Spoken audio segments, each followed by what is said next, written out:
آپ صلی اللہ علیہ وآلہ وسلم پیغام حق مختلف ممالک کی طرف بھیجتے رہے۔ آپ کی سیرت، آپ کا اخلاق، آپ کا طرز عمل دیکھ کر دن بدن لوگ اسلام قبول کر رہے تھے اور یہ تسلیم کر رہے تھے کہ اس زمین پہ محمد مصطفیٰ صلی اللہ علیہ وآلہ وسلم سے بہتر کوئی نہیں۔ اگر یہ کہہ رہا ہے کہ اللہ کے سوا کوئی خدا نہیں تو یقیناً یہ سچ ہے۔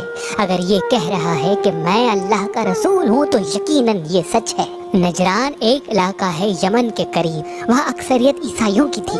جب پیغام حق نجران تک پہنچا کہ محمد بن عبداللہ یہ دعویٰ کرتا ہے کہ وہ اللہ کا رسول ہے اور اللہ کا دین لے کے زمین پہ آیا ہے، تو انہوں نے اس بات کو تسلیم نہیں کیا اور پورے نجران کے سامنے یہ اعلان رکھا کہ ہم جا کے پہلے تصدیق کریں گے کہ واقعی یہ اللہ کا رسول ہے یا نہیں۔ آخری نبی کی جو نشانیاں ہمارے کتابوں میں موجود ہیں، پہلے دیکھے تو صحیح کہ کیا وہ نشانیاں ہیں بھی یا نہیں۔ تو بس ان نشانیوں کو دیکھنے کے لیے وہاں کے جو معتبر عالم تھے وہ مدینے کی طرف رواں ہوئے تاکہ پہچان سکیں کہ کیا واقعی یہ اللہ کا رسول ہے یا نہیں۔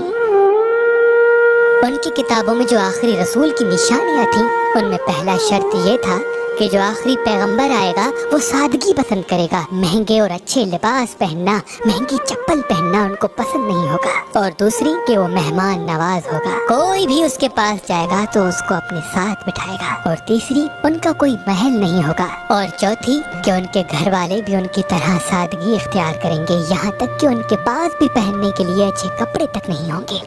بس اہل نجران مدینے پہنچ کر یہ پوچھنے لگے کہ کہاں ہے تمہارا بادشاہ محمد، کہاں ہے اس کا محل؟ تو لوگ کہنے لگے محمد اور ان کا محل، وہ تو بہت ہی سادہ سے گھر میں رہتے ہیں اور کوئی بادشاہ نہیں، وہ تو اللہ کے رسول ہیں، مٹی پہ سوتے ہیں اور سادگی پسند کرتے ہیں۔ تو اہل نجران ایک دوسرے کو دیکھنے لگے اور تجسس تھا کہ اس محمد کی زیارت کریں، اور سب لوگوں نے کہا کہ اگر محمد سے ملنا چاہتے ہو تو جاؤ، مسجد نبوی میں وہ اللہ کی عبادت کر رہے ہوں گے۔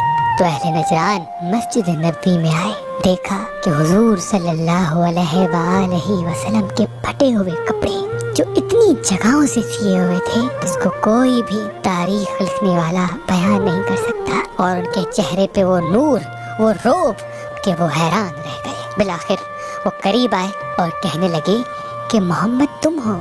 حضور پاک صلی اللہ علیہ وآلہ وسلم نے سینے سے لگا کر اپنے ساتھ بٹھایا۔ وہ حیران رہ گئے کہ یہ ساری علامات تو آخری پیغمبر کی ہیں۔ بالآخر مباہلہ شروع ہوا۔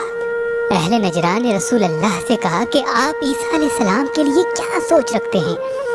حضور پاک صلی اللہ علیہ وآلہ وسلم نے کہا کہ عیسیٰ علیہ السلام اللہ کے نبی تھے، اور جو پیغام حق اللہ کی طرف سے انسانوں کے لیے لے کے آئے، میں اسی پیغام کو آگے بڑھانے کے لیے آیا ہوں۔ تو انہوں نے کہا کہ عیسیٰ تو اللہ کے بیٹے تھے کیونکہ وہ بغیر باپ کے زمین پہ آئے تھے۔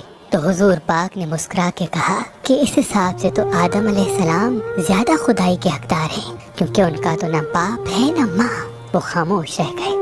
بالآخر 3 دن تک یہ مباہلہ چلتا رہا۔ قرآن کی مختلف آیتیں نازل ہوتی رہیں، لیکن اہل نصران اس بات پہ ضد کیے ہوئے تھے کہ آپ عیسیٰ کو خدا مانیں ورنہ آپ اور آپ کا دین جھوٹا ہے۔ تو بس قرآن کے سورہ آل عمران کی اس آیت کا نزول ہو گیا کہ حق واضح کرنے کے بعد بھی اگر یہ تسلیم نہ کریں تو اے رسول کہہ دو کہ یہ اپنے بچے لائیں اور ہم اپنے بچے لائیں گے، یہ اپنی عورتیں لائیں اور ہم اپنی عورتیں لائیں گے، اور یہ اپنے مرد لائیں اور ہم اپنے مرد لائیں گے۔ جو جھوٹے ہوں گے ان پہ اللہ لعنت کرے گا۔ اہل نجران ہنسنے لگے اور کہنے لگے کہ جو ہم یہاں موجود ہیں، کسی نے 70 سال عبادت کی ہے، کسی نے 100 سال عبادت کی ہے، ہم تمہارے نبی کے لیے بد دعا کریں گے، تمہارا نبی نیست و نابود ہو جائے گا۔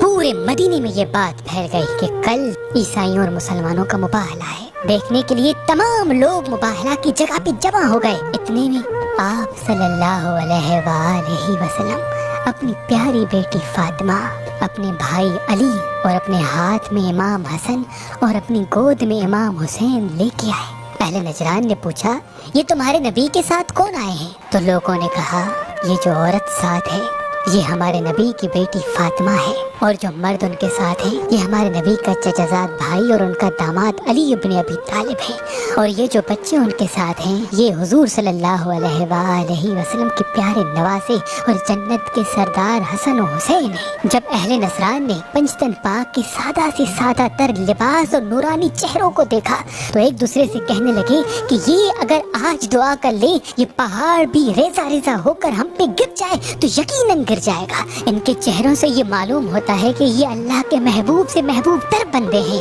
اور دوڑتے گئے اور کہتے گئے یا محمد ہمارے لیے بد دعا نہ کرنا، ہم تسلیم کرتے ہیں تم اللہ کے رسول ہو، ہم مانتے ہیں کہ تم حق کا دین لائے ہو، اور کسی کو نہیں روکیں گے کہ کوئی بھی دین اسلام قبول نہ کرے۔ اور اللہ اکبر کی صداؤں سے میدان گونج اٹھا۔